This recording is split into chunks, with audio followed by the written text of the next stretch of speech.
Welcome to the Demand Gap Masterclass. Forget everything you've been told about low competition, keywords, or copying what's trending. Over the next few minutes, I am going to pull back the curtain on the exact 3-signal research methodology I used to build a compounding KDP portfolio. No fluff, no trend chasing, just the system. Here's the exact research methodology. So, the end of an era. Let's start with a reality check. Because if you don't understand what died, you won't understand what works today. Blank journals, generic planners, line notebooks with a motivational quote slapped on the front. I need you to listen to me carefully. These are officially dead. The days of uploading 500 identical interiors and making passive income are completely over, and it's been a while. Amazon's algorithm now actively suppresses what they consider no-content spam. We call this the surface niche graveyard. If you're doing this, you're wasting your time. But there is the paradox. While amateurs are screaming that KDP is saturated and dead, this is my personal take-home. Over $92,000 just with one account.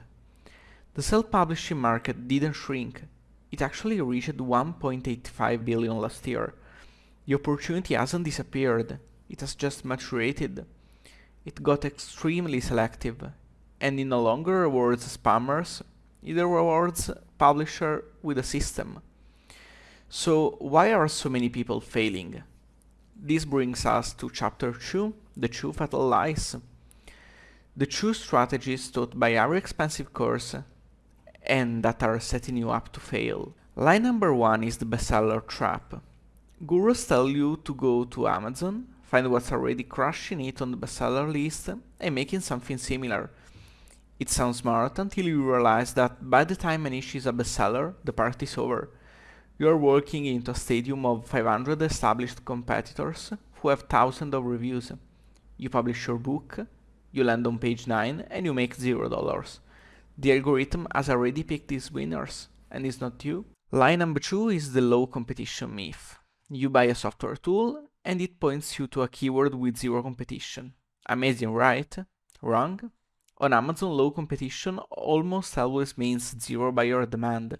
There is a no competition because nobody is buying. You dominate page 1 of a market that doesn't exist, so you have a monopoly on a ghost town, and you make $0. So, if bestsellers are traps and low competition is a ghost town, where do we go? This is the demand gap philosophy. This is the cornerstone of everything I do. A demand gap sits perfectly between 3 elements. First, active buyers. We need people with credit cards out hunting for a solution. Second, garbage options. We need the currently ranking books to be weak, ugly, or outdated. When you find a desperate buyer forced to buy bad books, you have found a gap. Third is the execution. You slide a high-quality targeted book into that void. But we don't guess, we measure. So here's the 3-signal framework. A niche must pass 3 brutal data tests before I will ever consider opening a Word document or hiring a writer. Signal number 1 is hyper-scientific intent. Most beginners chase broad search volume. A term like gardening book gets thousands of researches, but it's a trap.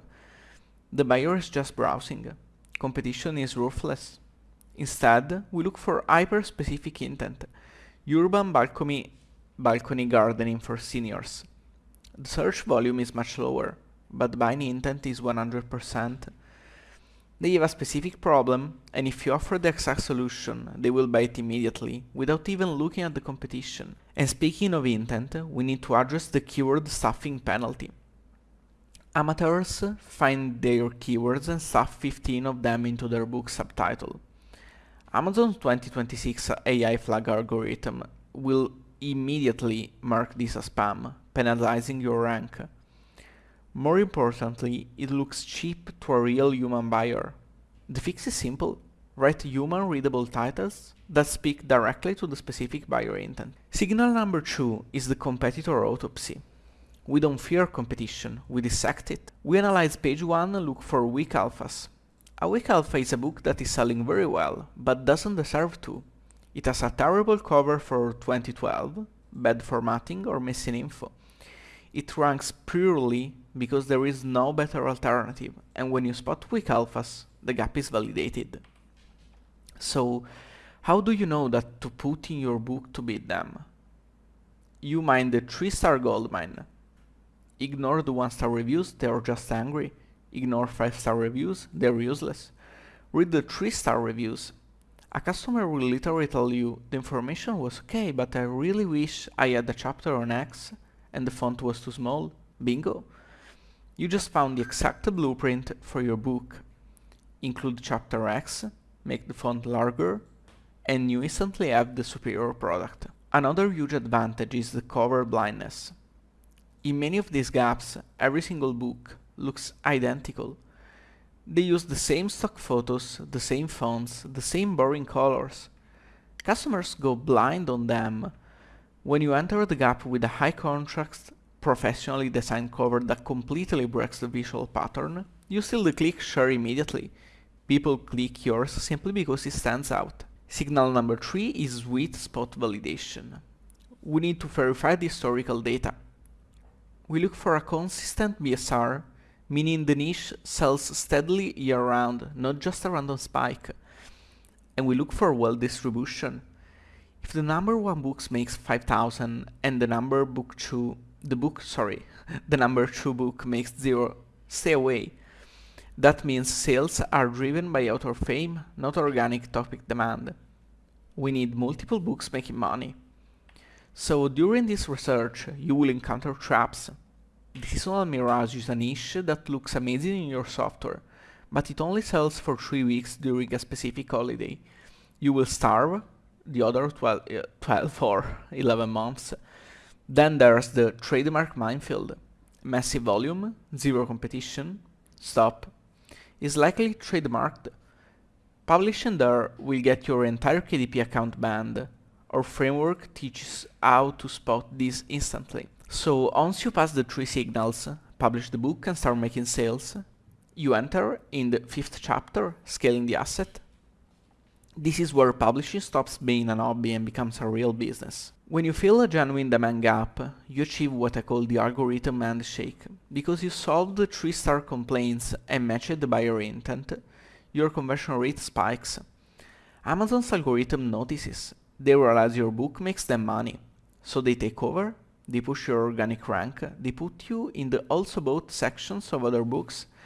The flywheel begins spinning on its own for free. This is the difference between evergreen publishing and trend chasing. Trend chasers jump on the fastest fad.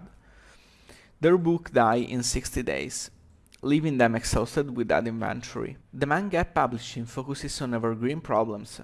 Problems people will have today, tomorrow, and 5 years from now. This creates a true passive asset that requires very little maintenance. And this is the ultimate goal, the compounding backlist. You don't get rich off one book. You find the gap, publish, and maybe it makes 300 a month. Then you do the process again and again. Book 3, book 5, book 10. Your income stacks exponentially. You're building a permanent digital asset library that pays you month after month for work you did exactly once. If you're tired of guessing, if you're tired of publishing into the void and hoping for a miracle, it's time to start building a real system. I've packaged my complete 3-signal research process, the competitor autopsy guide, and the sweet spot matrix into one complete system. Click the link in the description and see you inside.